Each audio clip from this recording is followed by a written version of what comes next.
بعد فأعوذ بالله من الشيطان الرجيم بسم الله الرحمن الرحيم يا أيها الذين آمنوا من يرتد منكم عن دينه فيمت وهو كافر فأولئك حبطت أعمالهم في الدنيا والآخرة صدق الله العظيم. سامعین محترم اور معزز ساتھیوں، اللہ تعالی نے ہمیں اور آپ کو ایمان والا بنایا. اس دنیا اور آخرت میں سب سے بڑی دولت ایمان کی دولت ہے.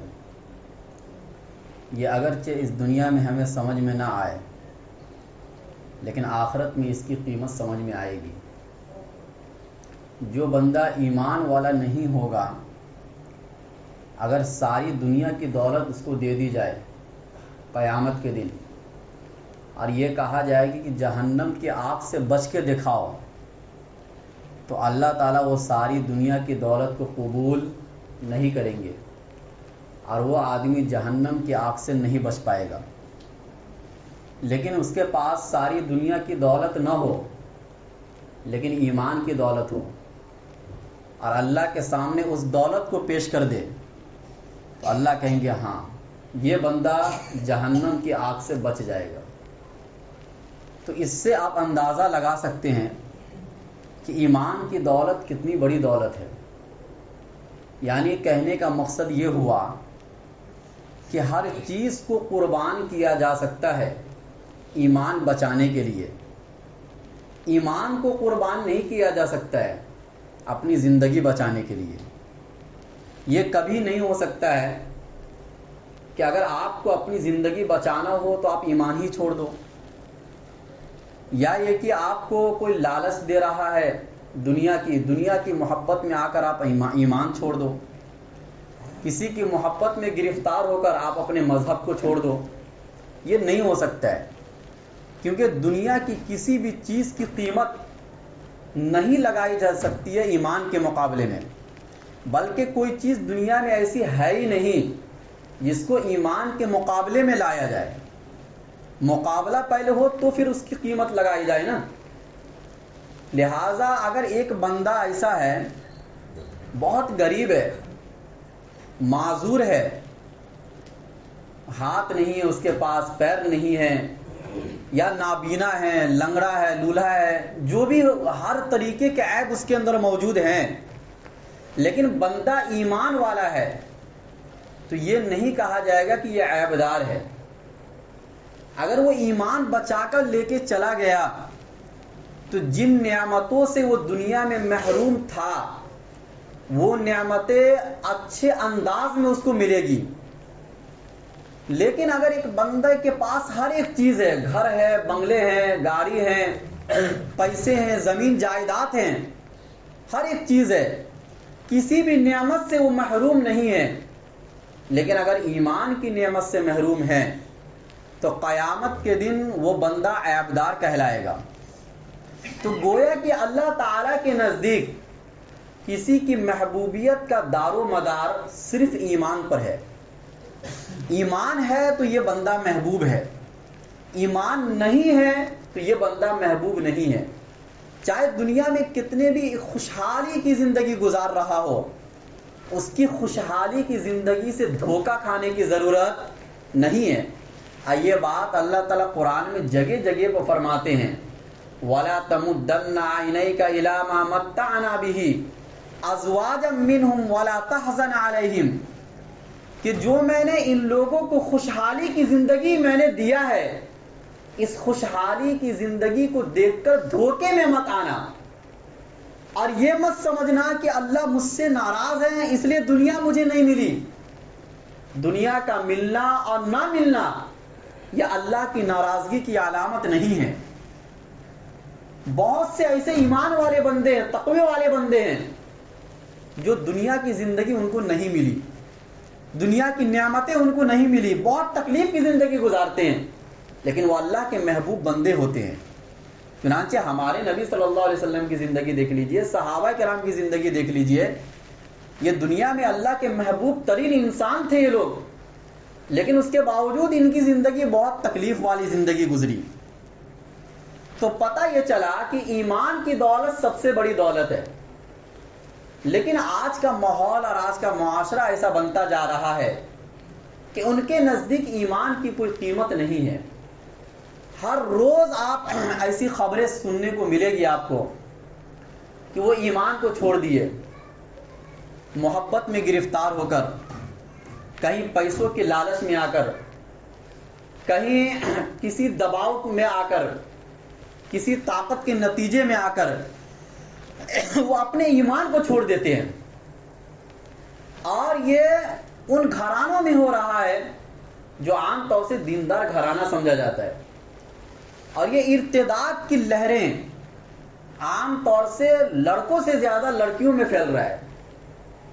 ان کو پھسلانا، ان کو بہلانا اور ان کو ایک دھرم سے ہٹا کر دوسرے دھرم کی طرف لانا بہت آسان کام ہوتا ہے، کیونکہ عورتیں عام طور سے کسی بھی چیز سے جلدی متاثر ہو جایا کرتی ہے.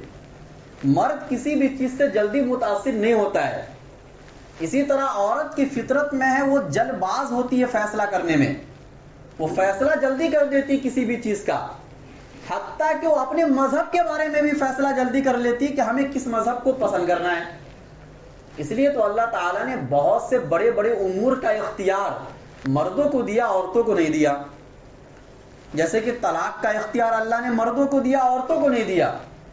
ورنہ آج ہر آدمی مطلق ہوتا، طلاق یافتہ ہوتا.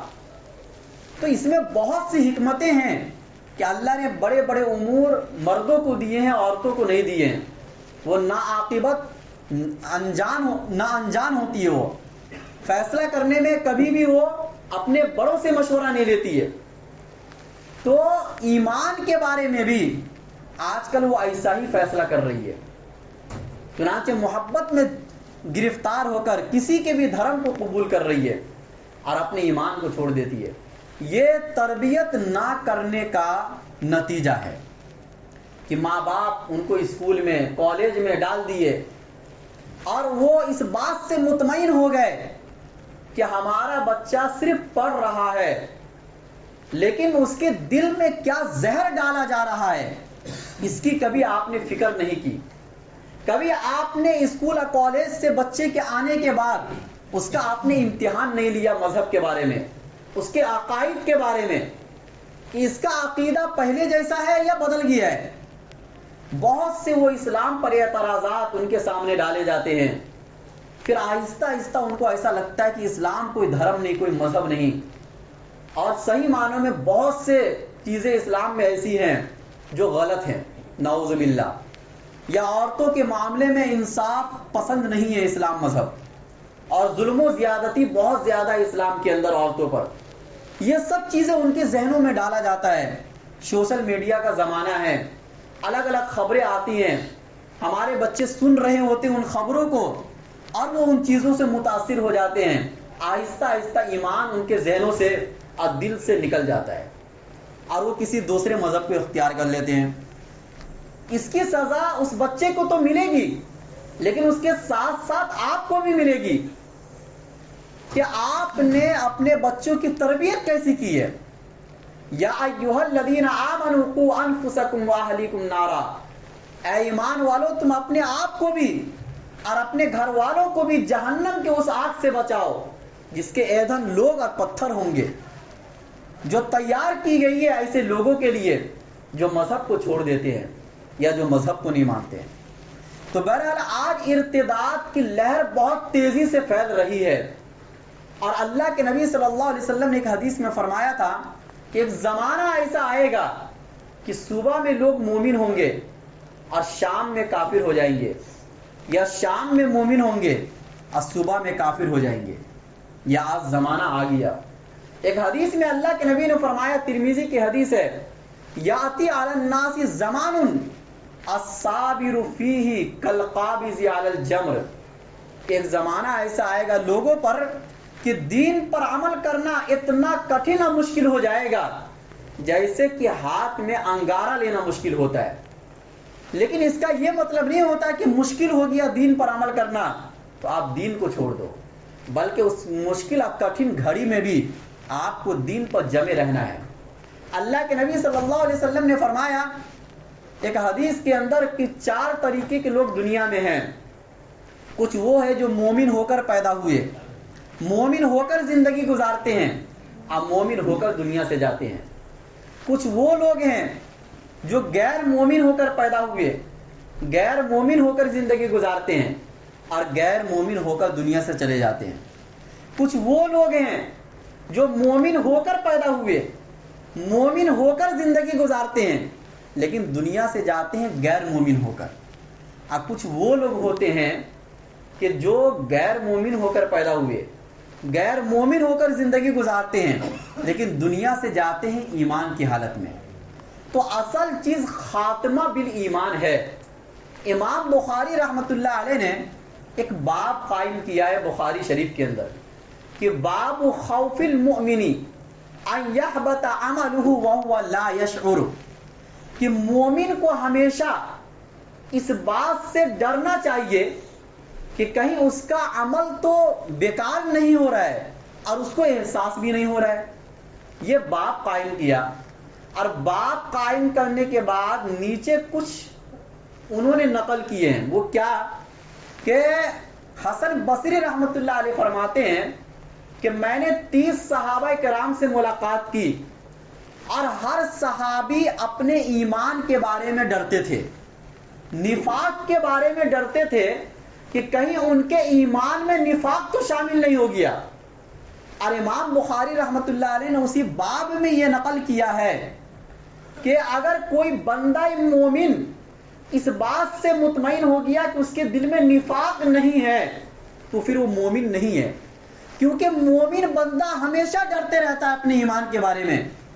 ہر عمل کے بارے میں وہ ڈرتا ہے کہ کہیں یہ عمل مجھ کو ایمان سے تو نہیں نکال دے گا.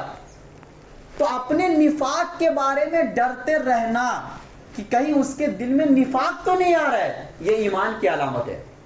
اور ایک آدمی بالکل مطمئن ہو گیا اور وہ یہ سوچ رہا ہے کہ میرا قیامت کے دن بہت اچھا ہونے والا ہے, یا وہ سفارش جو آج کے زمانے میں لوگ امید لگا کے بیٹھے ہوئے ہیں کہ عمل کرے یا نہ کرے, قیامت کے دن کچھ لوگوں کا دامن پکڑ لیں گے, اپنے آپ سب معاملہ کیا ہو جائے گا, حل ہو جائے گا. ایسا ہونے والا نہیں ہے. پھر یہ آدمی منافق ہے. پھر اس کو اپنے ایمان کے بارے میں سوچنا چاہیے. صحابہ کرام کی جماعت اتنی بڑی جماعت, لیکن وہ اپنے ایمان کے بارے میں ڈرتے تھے. صحابہ تو چھوڑیے, انبیاء اپنے ایمان کے بارے میں ڈرتے تھے. چنانچہ ابراہیم علیہ السلام ابو الانبیاء ہے, نبیوں کے باپ ہیں. سارے نبی ان کے بعد جو آئے وہ سب انہی کی نسل, انہی کے خاندان سے آئے. ابراہیم علیہ السلام کے بارے میں قرآن نے ایک جملہ نقل کیا, وَجْنُبْنِي وَبَنِيَّ أَن نَعْبُدَ الْأَصْنَامَ. اللہ کے سامنے دعا مانگتے, اللہ مجھے اور میری اولاد کو اس بات سے بچا لیجئے کہ ہم بتوں کی عبادت کریں. سوچئے تو صحیح, کیا پیغمبر کبھی بتوں کی عبادت کر سکتے ہیں؟ کبھی نہیں, سوچا بھی نہیں جا سکتا ہے. لیکن ان کو اپنے ایمان کے بارے میں اتنا ڈر اور خوف کہ وہ اللہ کے سامنے دعا مانگ رہے ہیں. اس سے بڑی کوئی دعا نہیں ہو سکتی ہے. ابراہیم علیہ السلام کے بعد یعقوب علیہ السلام, ان کے 12 بچے تھے یعنی لڑکے. جب ان کے انتقال کا وقت آیا تو ساروں بچوں کو انہوں نے بیٹھایا, اور یہ واقعہ بھی قرآن کریم کے اندر ہے, پہلے پارے کے اندر.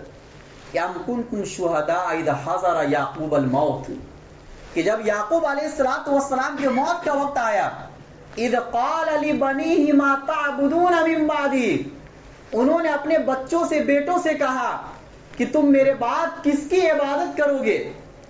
اپنی اولاد کے بارے میں ایمان کی فکر انبیاء کرام کو ہوا کرتی تھی, کیونکہ انبیاء کی اولاد کے بارے میں بھی ایمان کی گارنٹی نہیں لے سکتے ہیں. ایمان کی گارنٹی صرف انبیاء کے بارے میں آپ لے سکتے ہیں, اس کے علاوہ کسی کے بارے میں آپ نہیں لے سکتے ہیں. چنانچہ نوح علیہ السلام کا بیٹا, جس کا واقعہ اللہ نے قرآن میں نقل کیا, وہ جہنم میں جائے گا. نوح علیہ السلام کی بیوی جہنم میں جائے گی. ابراہیم علیہ السلام کے ابا جہنم میں جائیں گے. تو یہ تو چلتا ہوا آیا ہے سلسلہ. ایمان کی گارنٹی صرف انبیاء کے بارے میں لی جا سکتی ہے. چنانچہ یعقوب علیہ السلام نے سوال کیا اپنے بیٹوں سے.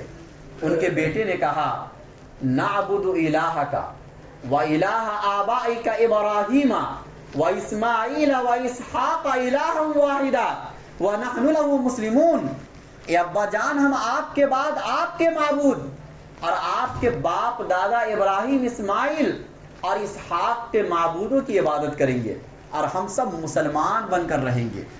تب یعقوب علیہ السلام کو اطمینان ہوا.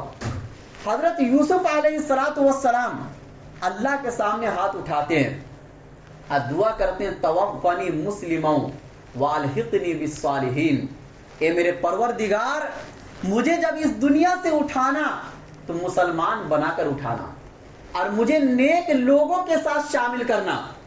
بتائیے کیا یہ دعا بھی ایک پیغمبر کو مانگنے کی ضرورت تھی؟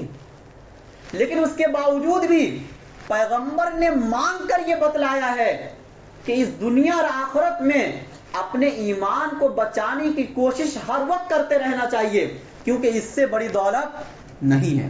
ہر دولت چھن جائے اس کا غم آپ کو نہیں ہونا چاہیے، لیکن اگر ایمان کی دولت آپ سے چلی گئی ہے تو اس کا غم آپ کو ہونا چاہیے.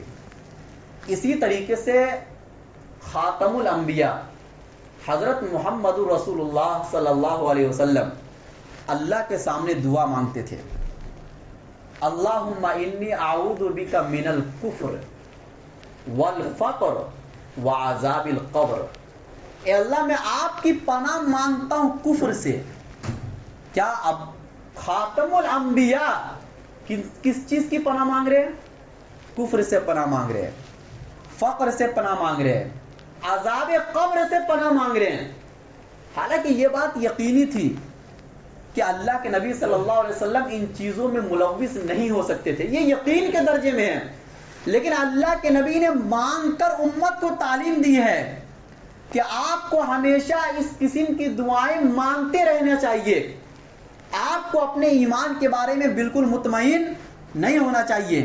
کبھی تو اللہ کے نبی صلی اللہ علیہ وسلم دعا مانگتے تھے، یا مقلب القلوب ثبت قلبی علی دینک، کہ اے دلوں کو پھیرنے والے خدا، آپ میرے دل کو اپنے دین پر جما دیجئے، میں اس دنیا سے جاؤں دین پر جمع ہونے کی حالت میں. تو حضرت ام سلمہ رضی اللہ تعالیٰ عنہ نے سوال کیا، اے پیغمبر، آپ کو یہ دعا مانگنے کی ضرورت کیا ہے؟ تو اللہ کے نبی صلی اللہ علیہ وسلم نے فرمایا، لیس آدمی الا وقلبہ بین اصبعین من اصابع اللہ، کہ کوئی آدمی نہیں ہے مگر اس کا دل اللہ کے انگلیوں میں سے دو انگلیوں کے درمیان ہے. فمن شاء اقام ومن شاء ازاغ. اللہ چاہتے ہیں تو جس کے دل کو دین پر ثابت قدم رکھتے ہیں، اور اللہ چاہتے ہیں تو کسی کے دل کو دین سے پھیر دیتے ہیں. اور اس کے بعد یہ آیت کی تلاوت کی، ربنا لا تزغ قلوبنا بعد اذ ہدیتنا وہب لنا من لدنک رحمہ، کہ اے میرے پروردگار، ایمان کے بعد، ہدایت کے بعد آپ ہمارے دلوں کو کسی چیز کی طرف نہ پھیریے. یہ دعا قرآن نے ہمیں سکھایا ہے. دیکھو، ایک آدمی مسلمان ہے، مومن ہے، لیکن وہ گناہوں پر جری ہے، گناہوں کو نہیں چھوڑتا ہے اور گناہ کبیرہ میں ملوث ہے، توبہ بھی نہیں کرتا ہے. تو یہ یقین آپ مت رکھیے کہ یہ بندہ مسلمان ہو کر دنیا سے جائے گا. تکوینی طور پر ایسے لوگ آخر وقت میں ایمان سے ہاتھ دھو بیٹھتے ہیں. اس لیے تو کہا گیا کہ مومن کو اپنے ایمان کے بارے میں ڈرتے رہنا چاہیے. جو بندہ اپنی زندگی میں ایمان کی قیمت کو نہیں سمجھا، آخر وقت میں وہ ایمان کی حالت میں دنیا سے جائے، اس کی کوئی گارنٹی نہیں ہے. اگرچہ آپ تو یہی فیصلہ کریں گے یہ مومن تھا، آپ اس کو قبرستان میں دفن کریں گے، آپ اس کی نماز جنازہ پڑھیں گے، لیکن اس کے باوجود اللہ تعالیٰ کے خاتے میں اور اللہ تعالیٰ کے رجسٹر میں وہ مومن بندہ نہیں کہلائے گا. اسی بات کو تو اللہ کے نبی نے اس حدیث میں سمجھایا کہ کچھ لوگ وہ ہوتے ہیں جو مومن ہو کر پیدا ہوتے ہیں، مومن ہو کر زندگی گزارتے ہیں، لیکن دنیا سے جاتے ہیں غیر مومن ہو کر. تو اپنے ایمان کی فکر کرتے رہنا چاہیے ہمیشہ آدمی کو. اللہ کے نبی صلی اللہ علیہ وسلم نے ایک حدیث میں فرمایا کہ ایک زمانہ ایسا آئے گا کہ ہر آدمی یعنی ہر دنیا کی ساری قومیں تمہارے پر ٹوٹ پڑیں گی اور وہ سب کے سب تمہارے ایمان کے پیچھے پڑ جائیں گے اور وہ اس بات سے خوش ہوں گے کہ آپ اپنے ایمان کو چھوڑ دو. اس کے علاوہ کسی اور بات پر خوش نہیں ہوں گے. وہ ان کو دشمنی صرف آپ کے مومن ہونے سے ہے, باقی کسی اور چیز سے نہیں ہے. وہ زمانہ کب آئے گا؟ وہ زمانہ اس وقت آئے گا جب دنیا کی محبت اور موت کی ناپسندیدگی ہمارے دلوں میں آ جائے. جب آدمی دنیا کو چاہنے لگتا ہے, دنیا سے بہت محبت کرنے لگتا ہے, تو ایمان آہستہ آہستہ اس کے دل سے نکلتا چلا جاتا ہے. پھر حلال اور حرام کی تمیز نہیں ہوتی ہے. ایک بات سمجھ لیجئے کہ ایک ہے مقصد زندگی, ایک ہے ضروریات زندگی. دنیا کی جتنی بھی چیزیں ہیں ایمان کو چھوڑ کر یہ ضروریات زندگی ہے, اور ایمان پر عمل کرنا, ایمان کو بچا کے لے کے جانا, یہ مقصد زندگی ہے. دنیا کی ہر چیز کو قربان کیا جائے گا مقصد زندگی کے لیے.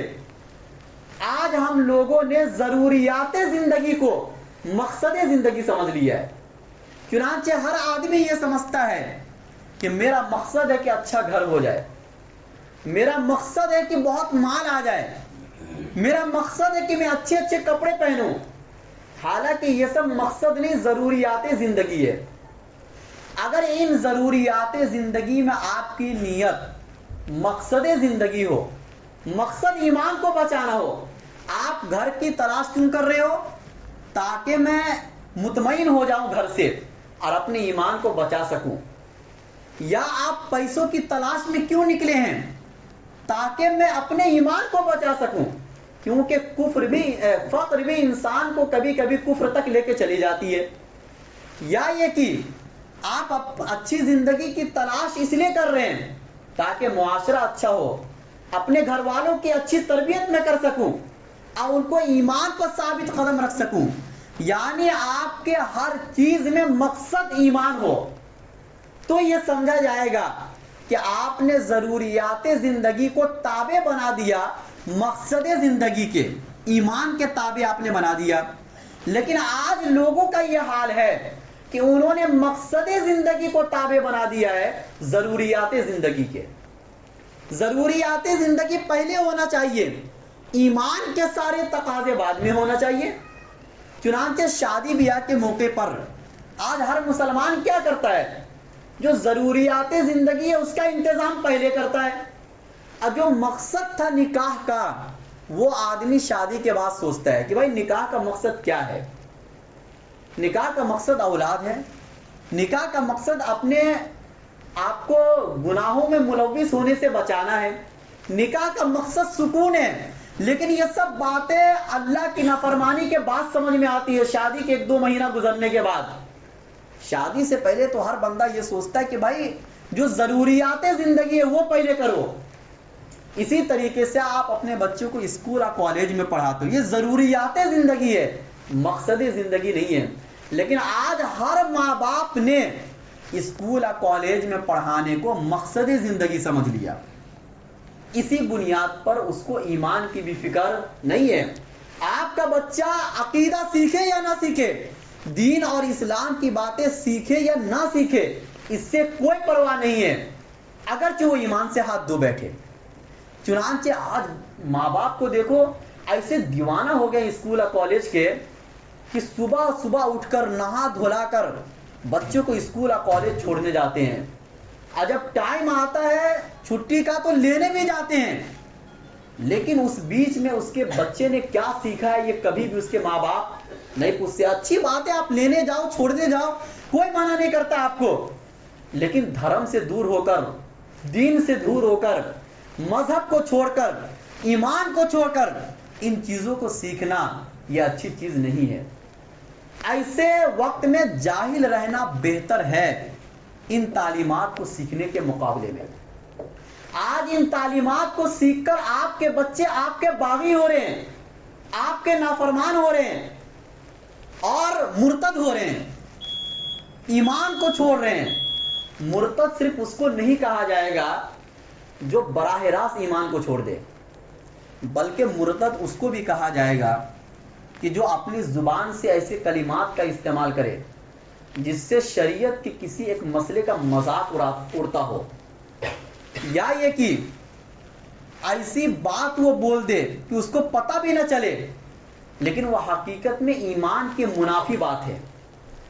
آج چونکہ ایسے اب دیکھو، قادیانی ایک مذہب ہے، وہ بھی اپنے آپ کو مسلمان کہتا ہے، وہ بھی قرآن پڑھتا ہے، بلکہ ان کی داڑھیاں بڑی بڑی ہوتی ہیں، ان کی عورتیں پردے میں ہوتی ہے، بے حیائی کا ان میں تصور نہیں ہے، مذہب کے دم پابند آپ کو نظر آئیں گے، لیکن ہم ان کو مسلمان نہیں سمجھتے. کیوں نہیں سمجھتے؟ اس لیے کہ وہ پیغمبر کو بھی مانتے ہیں لیکن پیغمبر کو آخری پیغمبر نہیں مانتے. تو جو بندہ پیغمبر کو مانے لیکن آخری پیغمبر نہ مانے وہ بھی مومن نہیں ہو سکتا ہے، وہ تو ہمیشہ کے جہنم میں جائے گا. آج ایسے لوگ اسکول اور کالج میں پڑھتے ہیں جو آپ کے دوست ہیں، ایسے لوگ، اور وہ آپ کو اپنی طرف ورغلاتے ہیں، بہلاتے ہیں. ہر مذہب کے لوگ پڑھتے ہیں، شیعہ بھی پڑھ رہے ہیں، وہ آپ کو اپنی طرف کھینچ رہا ہے، غیر کے لوگ بھی پڑھ رہے ہیں، وہ آپ کو اپنی طرف کھینچ رہے ہیں، اور بولتے ہیں ایسا مطلب ہے لبرل ذہن اور آزاد ذہن کہ پھر بعد میں ذہن ایسا بن جاتا کہ بھائی سب ٹھیک ہے. ایسا نہیں ہوتا ہے. اسلام یہ کہتا ہے، قرآن دو ٹوک لفظوں میں کہتا ہے کہ ان الدین عند اللہ الاسلام، اللہ کے نزدیک اگر کوئی معتبر دین ہے تو وہ اسلام ہے. یہ اسلام کا کھلا چیلنج ہے، اس کے علاوہ کوئی اور نہیں ہو سکتا ہے. یہ دلائل کی روشنی میں ثابت ہے یہ بات، اور مضبوط دلائل سے ثابت ہے. اگر کسی کو کوئی شک و شبہ ہے، کوئی اعتراض ہے تو وہ کر سکتا ہے. اس کا جواب انشاءاللہ دلائل کی روشنی میں دیا جائے گا کہ اسلام کے جتنے بھی قانون ہیں وہ کتنے ٹھوس اور کتنے مضبوط ہے. وہ اس میں ناانصافی یا جو اعتراضات آج کل اسکول اور کالج میں ہو رہے ہیں، اب بچوں کے سامنے کیے جا رہے ہیں، وہ اعتراضات حقیقت میں اعتراض نہیں ہے، لیکن کیسا ہے آج لوگوں کا تعلق علماء سے دور ہو چکا ہے. وہ ان کے سامنے اعتراض آتا ہے لیکن وہ علماء سے پوچھتے نہیں ہیں کہ بھئی قرآن میں ایسی باتیں ہیں، آخر اس کی حقیقت کیا ہے. یا جب تک سوال نہیں کرو گے آپ کو اس کی حقیقت کا علم کیسے ہوگا. دوسرے لوگ اس حقیقت تک پہنچ کر وہ ایمان لا رہے ہیں، اور ہمارے بچے ایمان میں رہ کر بھی انہی اعتراضات کو اپنے ذہن میں بیٹھا کر ایمان سے ہاتھ دھو رہے ہیں. دیکھو، ایسا نہیں ہے کہ ایمان والے کم ہو رہے ہیں، ایسا نہیں ہے، اور یہ ہو بھی نہیں سکتا ہے. ایمان والے ان ملکوں میں جہاں آپ ایمان کا تصور بھی نہیں کر سکتے زیادہ ہو رہے ہیں، اور ان ملکوں میں جہاں آپ تصور کر سکتے ہو کہ ایمان والے زیادہ ہونا چاہیے، مرتد زیادہ ہو رہے ہیں. فکری ارتداد، ذہنی غلام یہ زیادہ ہو رہے ہیں. یہ کیوں ہو رہا ہے؟ اسکول اور کالج کی تعلیم سے، اور ان اعتراضات کو اپنے ذہن میں بیٹھانے سے. حالانکہ ان کے سامنے اعتراض ہو رہا ہے تو اس کی حقیقت تک پہنچ رہے ہیں، اور ہمارے سامنے وہ اعتراض ہو رہا ہے تو ہم اس کی حقیقت تک نہیں پہنچ رہے ہیں. یہ چیز آپ کو آہستہ آہستہ فکری ارتداد کی طرف لے کے جا رہا ہے. اور آج کے زمانے کا سب سے بڑا مسئلہ مسلمانوں کے لیے فکری ارتداد ہے، مرتد ہونا ہے، ذہنی غلام ہونا ہے. ان چیزوں کو ختم کرنا پڑے گا. اور کوئی اعتراض اگر آپ کے ذہن میں آتا ہے تو آپ اس کو پوچھئے، انشاءاللہ اس کا مدلل جواب آپ کے سامنے آئے گا. اللہ ہم سب کو کہنے سننے سے زیادہ عمل کرنے کی توفیق نصیب کرے.